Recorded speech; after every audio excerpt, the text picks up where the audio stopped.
நகரம் என கூறப்படும் காஞ்சிபுரம் மட்டுமல்லாது அதனை சுற்றியுள்ள பல்வேறு கிராமங்களிலும் மிகவும் பிரசித்தி பெற்ற ஆலயங்கள் அமைந்துள்ளது.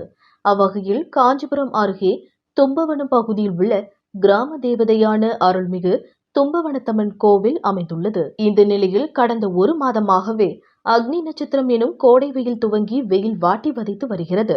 இதன் காரணமாக பொதுமக்களின் நலன் கருதி வெப்பத்தை தணிக்கும் வகையில் வேண்டுதல் நிறைவேற்ற கோரி இத்திருக்கோவிலில் இன்று 108 இளநீர் அபிஷேகமும் 100 லிட்டர் பால் 100 லிட்டர் பன்னீர் அபிஷேகமும் ஸ்ரீ தும்பவனத்தம்மனுக்கு 2 மணி நேரம் நடைபெற்றது.